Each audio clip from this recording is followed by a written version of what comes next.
Will everyone please rise?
Please be seated.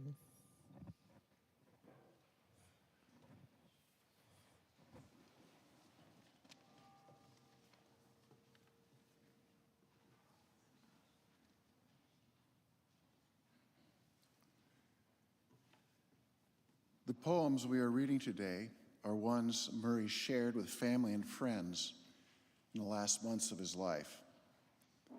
Sonnet 73 by William Shakespeare. That time of year thou mayest in me behold, when yellow leaves, or none or few, do hang upon those boughs which shake against the cold. Bare ruined choirs, where late the sweet birds sang. In me thou seest the twilight of such day as after sunset fadeth in the west, which by and by black night doth take away, death's second self that seals up all in rest. In me thou seest the glowing of such fire that on the ashes of his youth doth lie, as the deathbed whereon it must expire, consumed with that which it was nourished by. This thou perceivest, which makes thy love more strong, to love that well which thou must leave ere long.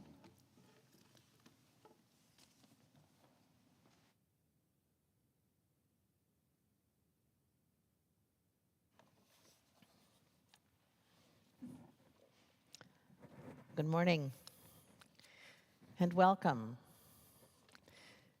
Today we gather to honor, to mourn, and to give thanks for the completed life of Murray King Reed, a man of intellect and curiosity, a devoted husband and father and grandfather who savored the beauty and wonder of this world beyond measure.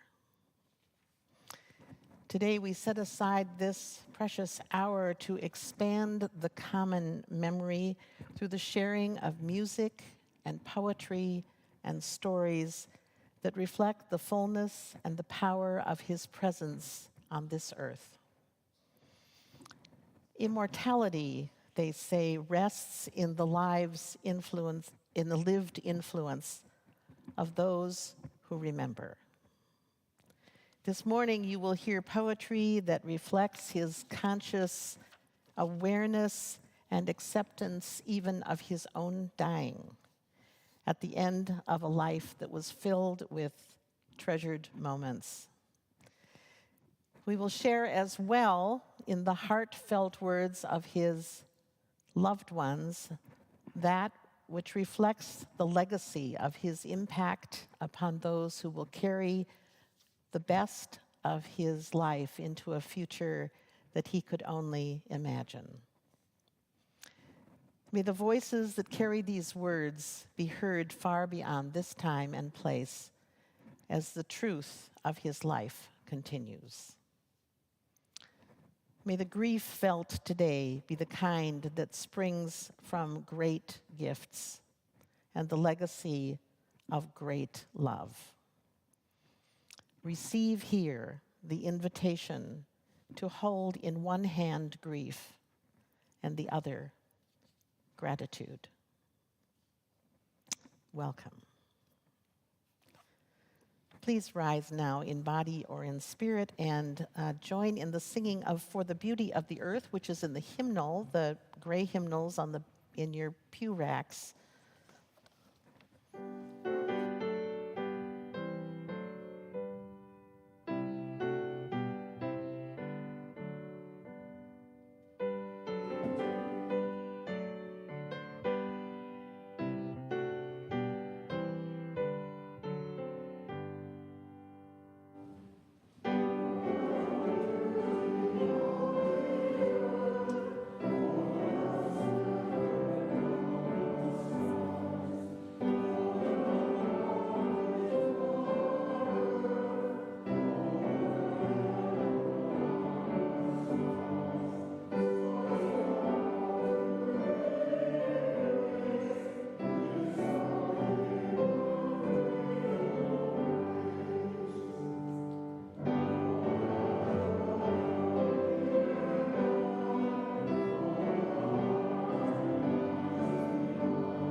Snow by Liesl Mueller.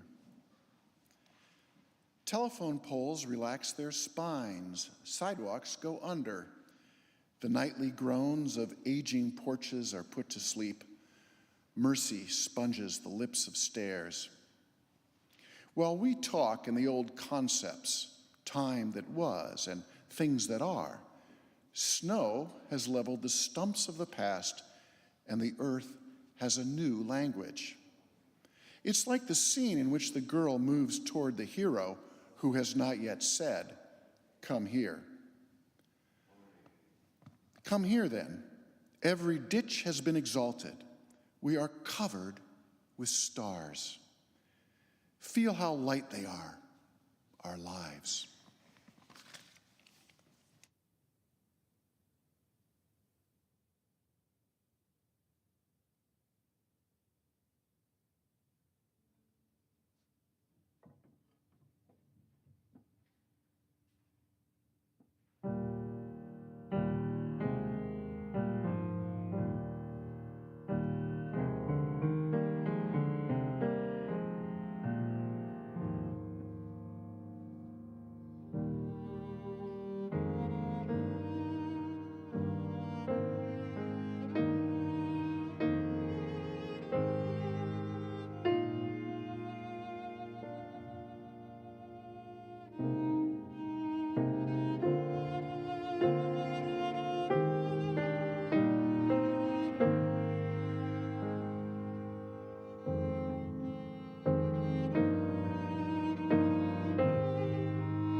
poem by Wang Wei. Autumn color so full of moving beauty. It's fuller still in this lakeside idleness. Below western forest, distance vast, we see ourselves in mountains at the gate. Darkness bleeds across 1,000 miles. Scattered peaks breaking through cloud and ridgelines scrawl across chinlands or bunch up hiding Thorn-Bramble Pass. Amid remnant rain, slant lights radiant, birds take flight, return to evening mist. Same as ever. Nothing much changed, old friend. Why grieve over a time-worn face?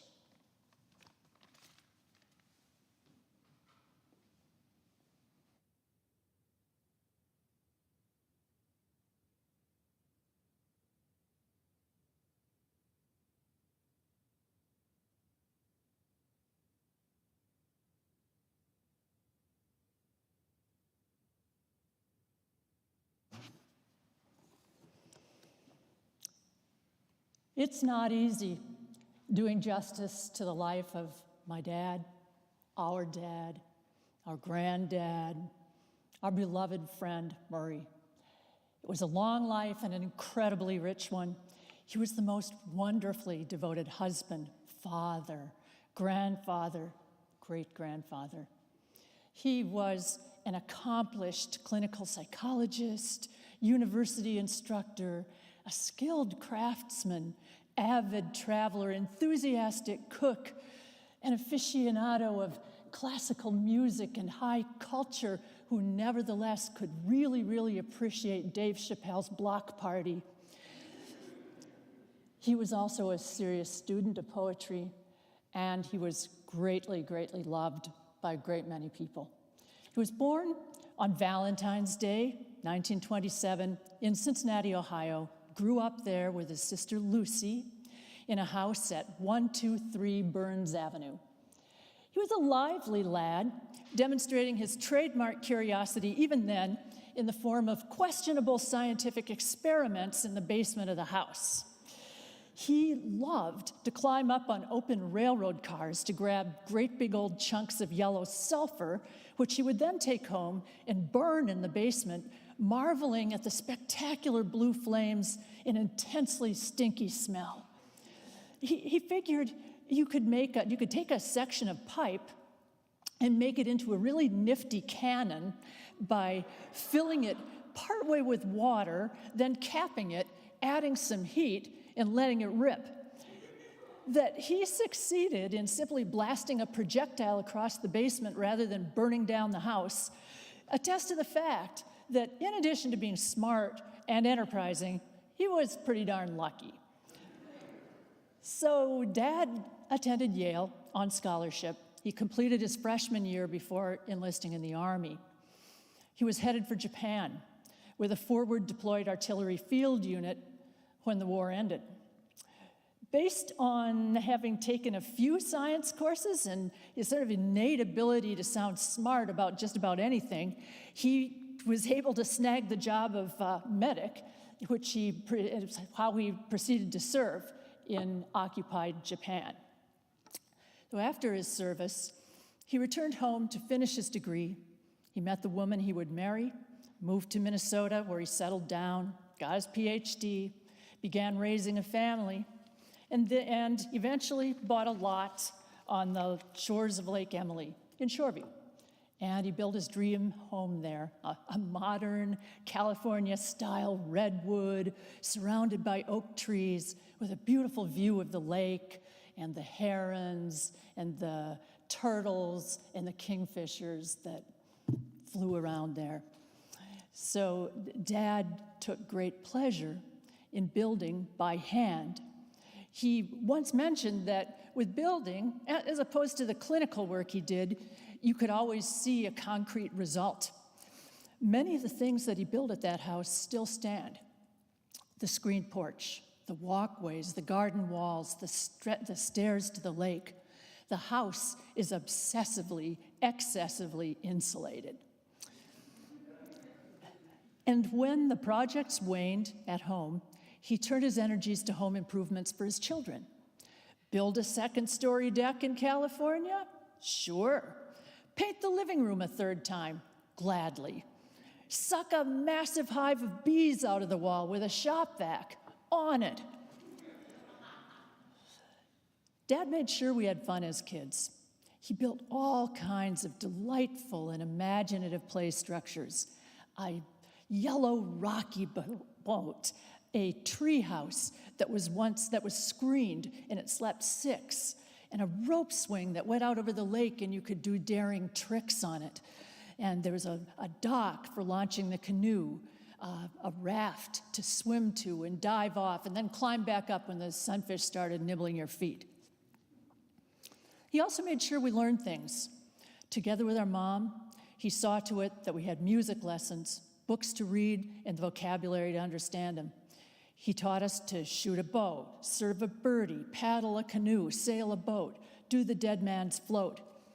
It was a family joke that the annoying thing about Dad was that he always had an idea for how to do things better, and he was pretty much always right. Could be hanging up a coat. Folks, it's a 2-step process. Driving, aim high, get the big picture, always leave yourself an out, and look last at the guy who will hit you first. Or proper attire for outdoor activities. Windbreaker with liberal application of reflective tape. He never stopped seeing to it that we felt safe and cared for. A couple years ago, he was visiting my sister when she broke her arm.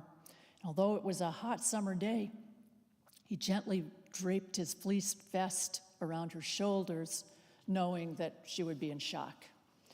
His range of knowledge was inspiring, sometimes daunting, occasionally irritating. My brother Mark, while in medical school, got to talking with him about some topic from class and concluded the discussion with, "Maybe someday I'll know more than you about something, but I'm not there yet." He brightened the world around him through his ability to find delight in the ordinary. Now, he loved to travel. He relished the spectacular and the extraordinary things you could see in the world. But he might also, on a hot August day, in an unair-conditioned station wagon out on the Midwestern plains after driving for hours with a carload of sweaty, crabby kids, he could look out the windshield and exclaim with joy over the beauty of the wind rippling through the wheat fields. His 66-year marriage to my mom shows us all what real love is.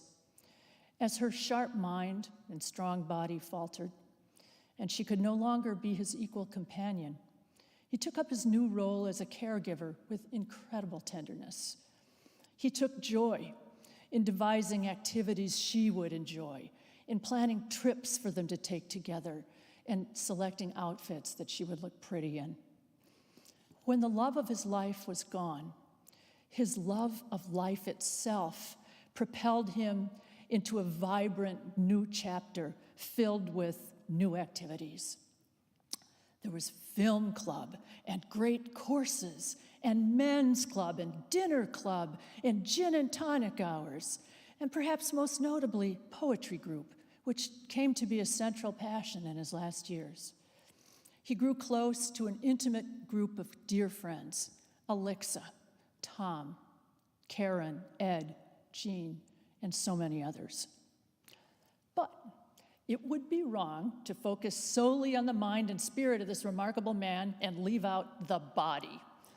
He was legendary for his exercise regimen, which involved, among other efforts, 20 squats every morning while cooking his Bob's 10-grain cereal, with walnuts and dried blueberries for a cognitive boost, and 15 flights of stairs a day.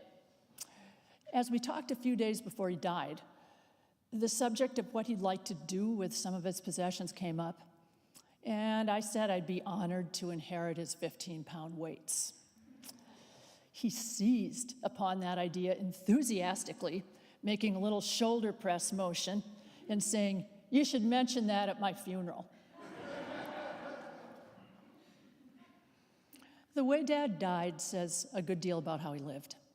Seeing his life ebbing away, he approached the end with clarity of mind and purpose, without sentimentality, but with deep emotion. He voiced his dilemma poignantly.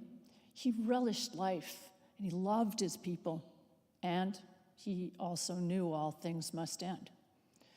About a week before his death, he wanted to take a nature walk in the Wood Lake Preserve across from his apartment. It was a beautiful fall day. I took him out. I was a little worried about whether he was even up to it, but no, he did the whole thing, and at a pretty respectable pace.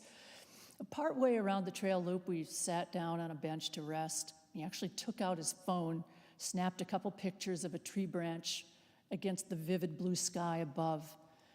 And I asked him how he was doing, and he squeezed my hand, looked out across the waving marsh grasses, and he said, "Treasuring every moment."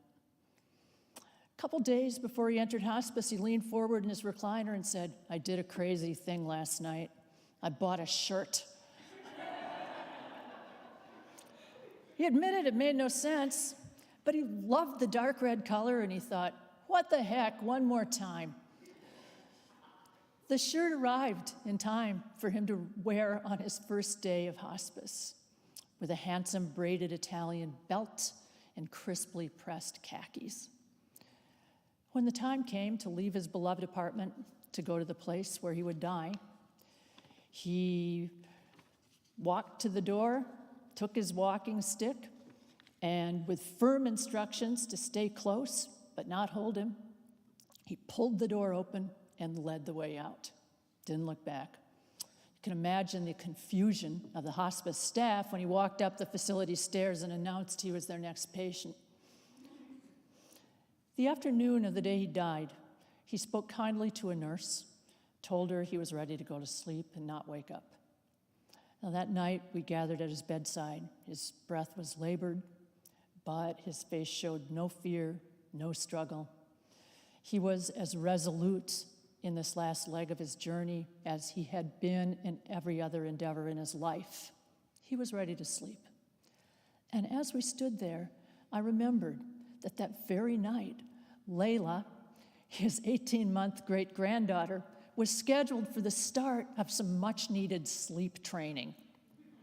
So that night, she would be fighting sleep, tooth and nail, with all the tenacity and focus with which he was moving to embrace it. The closure and the opening. The symmetry was so beautiful, and it makes me think of something Murr wrote about a year or so ago. It was just a short article about preserving one's mental capacity, and in true Murray Reed style, he began the article by citing research on the subject. But he ended the piece like this: "Let's learn from preschoolers. They explore, experiment, they don't give up easily, delight in small gains, and have fun with others. They simply love to learn, to try, to play, to make some sense and meaning out of what they experience, and then go to sleep. We have passed all our exams. Now we, too, get to do some fun exploring and thinking before going to sleep." Murr, you have lived fully and well. Your work is done. You've passed every exam anyone can imagine. And now it's time for sleep. Good night, Dad. Rest well.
A Black Birch in Winter by Richard Wilbur.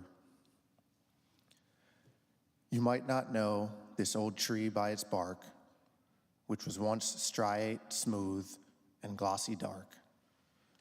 So deep now are the rifts that separate its roughened surface into flake and plate.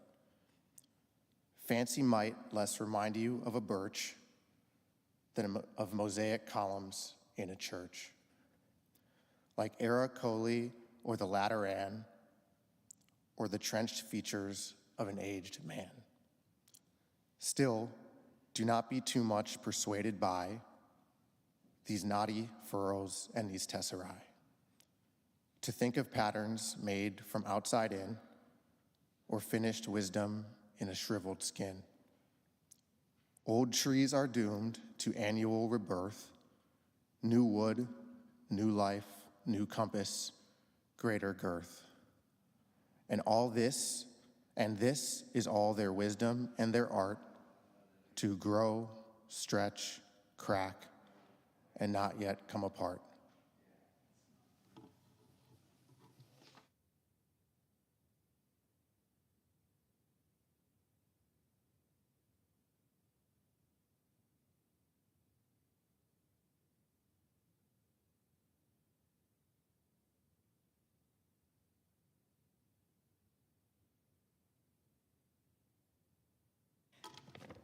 We decided last night to switch the program up, so that was not Maya. That's my cousin Nelson. I'm Rose. This is my cousin Maya. We are two of Marie's incredibly fortunate 9 grandchildren. To us, he was Pop. And so we have put together a compilation of collective memories from us about Pop.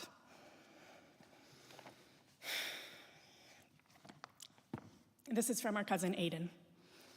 A couple days before my grandfather passed away, I was sitting in my parents' living room with him. Although he was softer spoken than he'd ever been, he was still there.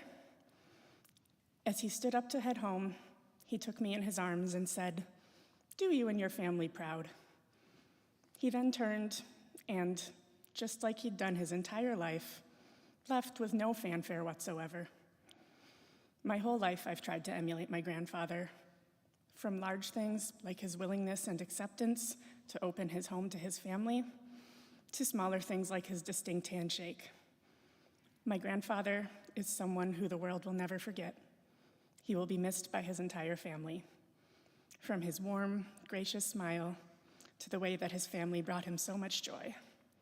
We love you, Pop. We'll see you on the other side.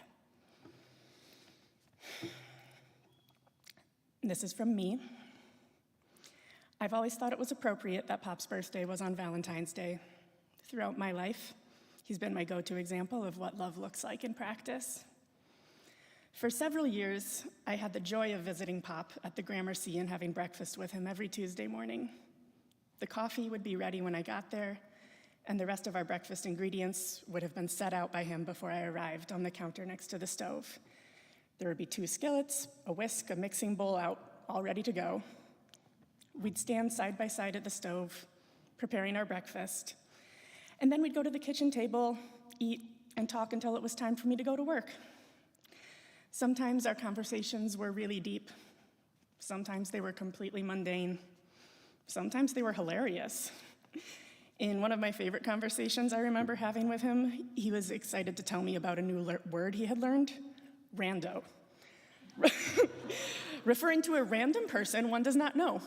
He asked me if rando was a part of my vocabulary and if I could help him understand it by using it in a sentence.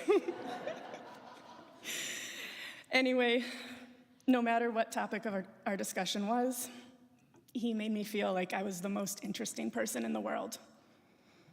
He listened with avid attention to whatever I had to say, and he was eager to jump in with follow-up questions. He was genuinely fascinated by everyone and everything, which made people in his life feel seen and valued. When the pandemic hit, Tuesday morning breakfast with Pop was hands down the aspect of my pre-COVID routine that I missed the most. I was so worried at first about how Pop would do with all of the life disruptions and forced isolation. However, through our phone calls that replaced our breakfasts, I quickly learned that he was adapting and was actually doing pretty well, better than most of us, in fact. He and some of his close friends in the building formed a pod, and they created a routine together of regular dinners, cocktail hours, movie clubs, and poetry groups. They spent the holidays together when our families were not able to gather. I will forever be grateful to Alexa, Tom, Ed, Karen, and the rest of his community at the Gramercy for the connection they provided him during that time. Among the many traits I grew to admire about Pop were his ability to adapt to change and his ability to accept and find meaning in situations that were hard. When it was time for him and Nana to downsize and move out of their beloved home of so many decades, he quickly found things to love about their new home and community. Whenever there was a change to Nana's health, he adapted to her new needs, unwavering in his love and devotion to her. After Nana died, he grieved, but he also found new joys and meaning in his love of poetry, traveling the world, fostering friendships, and always being there for his family. There are many ways in which I hope and try to be even a little bit like Pop, including by emulating his ability to accept and adapt to hard changes. But I have to admit right now it feels difficult to imagine adapting to a world without him in it. I hope I can channel Pop by accepting how hard this loss is for all of us. I know it will get easier with time, and I also know that some things will never be the same, and that's okay.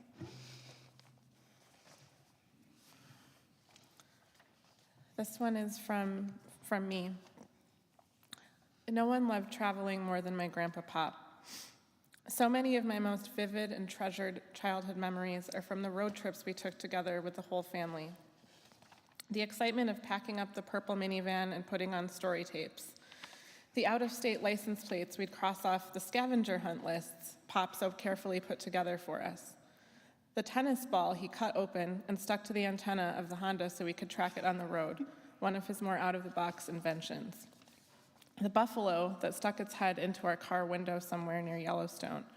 Many lengthy and thorough tours of historical monuments. I can't overstate how big of an impact these trips had on my growth and development. As a child, I was often shy and anxious, but I felt confident embarking on these great adventures in our family bubble, surrounded by the people I loved most. Our road trips were just a fraction of what Pop and Nana have given me over the years. But to me, they're a microcosm of our cherished relationship, one that pushed me to explore and experience new things while providing a safe anchor to return to, especially in the moments when my brother and I needed that most.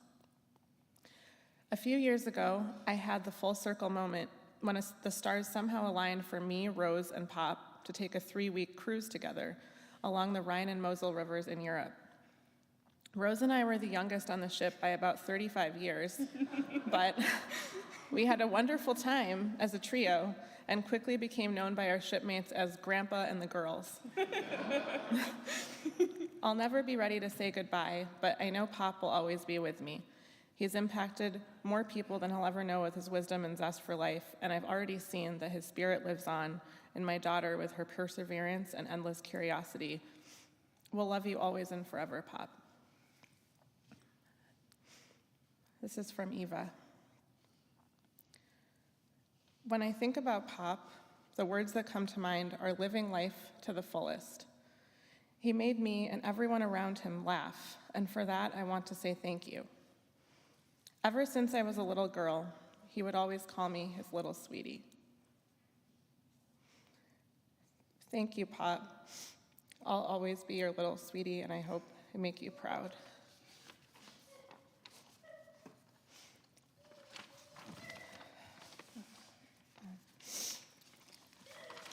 This one's, oh, sorry. No, you're good. This is from Dylan. Pop, the things I wanted to say most were, of course, how much I love you, so much, and thank you. Thank you for the love that you showed me directly throughout my life, and also for the love that I have felt from the family that you raised and led and supported for so many years. I could not have been luckier in the family I was born into, and you deserve a huge chunk of the credit for that. Thank you for being a great example of a man for me to live by in so many ways. I think of you often when I think about how I want to be as a father. This is from Nelson. When I think about my childhood, my grandparents' home on Lake Emily is front and center. Canoeing and looking for turtles in the summer, ice skating on the rink Pop would shovel for us, and coming inside for my grandma's hot chocolate in winter. Sleepovers with all the cousins in the basement, and Pop catching us when we snuck upstairs at night to make popcorn. Family dinners where Pop and Nana would ask me about a class in school and then connect it with a 1,000-page biography one of them had recently read. For a long time, I was under the impression that all grandparents constantly read very thick books. Every memory I have from 3217 West Owasso makes me smile. I was happy there, even during the times when I struggled to be happy anywhere else. Thinking back, I now realize Pop understood this. His unwavering and unconditional love, along with Nana's, helped me through a very difficult chapter of my childhood. When my grandma passed away, I was worried about what Pop's life would look like without her. Their partnership had been so devoted and deep that it was hard for me to imagine Pop without Nana. I quickly realized my concern was misplaced. Watching Pop build new friendships, create new traditions, and continue his never-ending quest for knowledge in his final chapter showed me what it means to live a full life. We love you, Pop. Your life, your love, and your partnership with Nana have been more impactful than you could imagine. This is from Sarah. In my mind, Pop will forever be running around, camera and flash in hand, documenting time with family and making sure the cousins were having fun without getting into too much trouble. As a kid, I just thought photography was Pop's hobby, something he wanted to do because he enjoyed it and wanted to preserve and share our times together. As I got older, I realized there was more to it. Pop's camera was a means for reflection and intentionality, for being present in the moment and considering many angles and perspectives.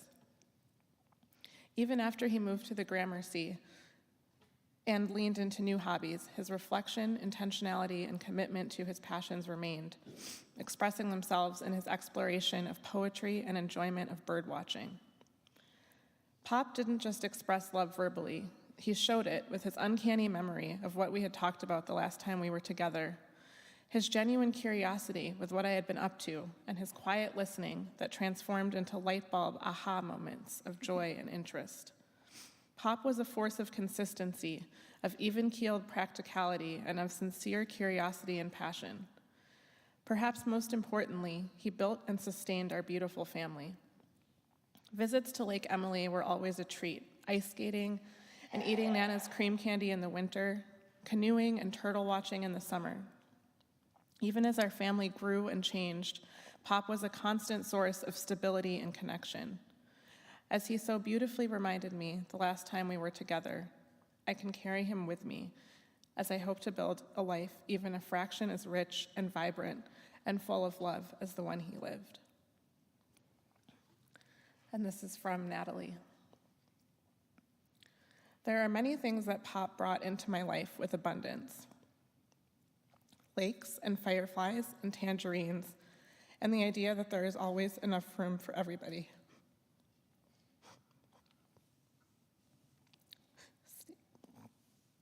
Seeing Pop connect with the world around him taught me about how I want to do the same, with curiosity and intention, love and respect. When I reach to put my values into action, I look to Pop as an example. I think of how he always found a way to make me feel like I was making just the right choice, even when I was insecure about my path. I think of how he never let me doubt that I was loved and welcome, even when I had been away far too long. I think about how he spoke about the people he knew, finding details to celebrate in their stories and in who they were. After a conversation with Pop, I felt more loved than before, and I felt more ready to love in the challenging parts of the world around me. I felt more welcome, more seen, and more at home in myself. I often have a feeling of being behind on figuring out my life. like there should be some foundation there that I haven't yet laid. But I think in those times of the incredible family that surrounds me and of the pop-style love that I see in so many of us who got to learn and grow in love with him, and I think the foundation is already there. When I think of that foundation, I worry less about where I might be going. It seems far more important how I go, holding the sweetness of my family close and taking every opportunity to practice Pop's kind of love.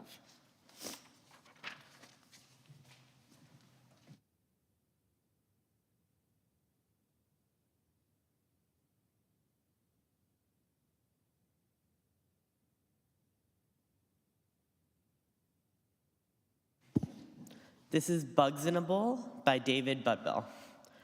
Han Shan, that great and crazy, wonder-filled Chinese poet of 1,000 years ago, said, "We're all just like bugs in a bowl, all day going around, never leaving their bowl." I say, that's right, every day climbing up the steep sides, sliding back, over and over again, around and around, up and back down. Sit in the bottom of your bowl, head in your hands, cry, moan, feel sorry for yourself. Or look around, see your fellow bugs. Walk around, say, "Hey, how are you doing?" Say, "Nice bowl."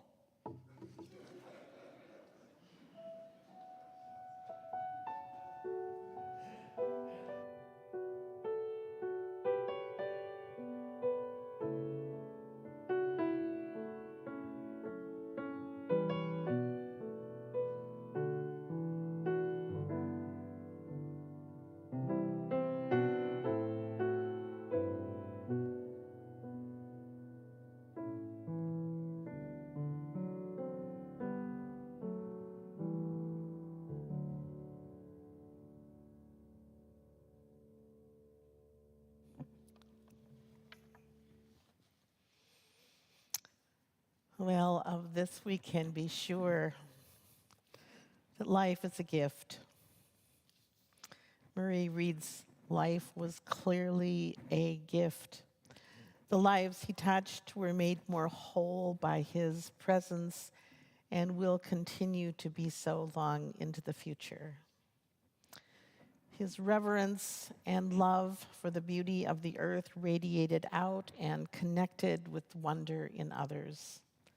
His devotion to his family made so apparent in their words today, and the work of his hands provided grounding and shelter for the generations.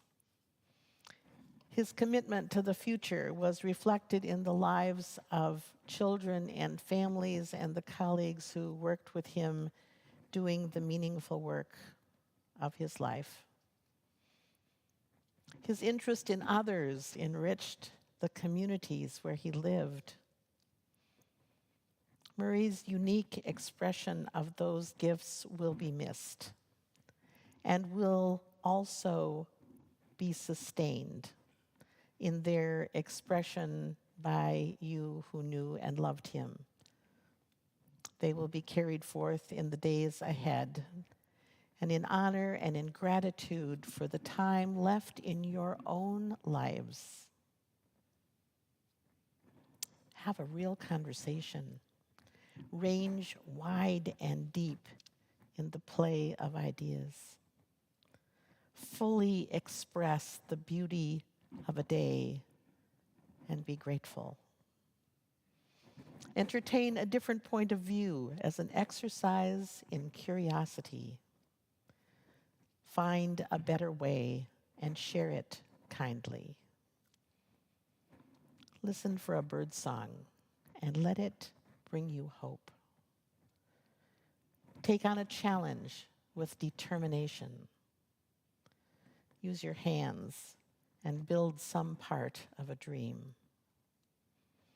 Post a poem that sparks curiosity and interest in the passers-by. Love a child into wholeness. Say yes to the beauty of the world. And in any and all of this and things that you will know and remember, know the spirit of Murray Reed, that has infused and blessed the world in this life that remains for all who know life in these ways. So may it be. I invite you now to rise in body and spirit and sing hymn number 411, Part in Peace.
Time together with the words of Arthur Foote, Minister Emeritus of Unity Church, who served here when Murray and Mary and their family were active here. If you know these words, please join with me as we say them. May peace dwell within our hearts and understanding in our minds. May courage steel our wills and love of truth forever guide us. Go in peace. Please be seated for the postlude.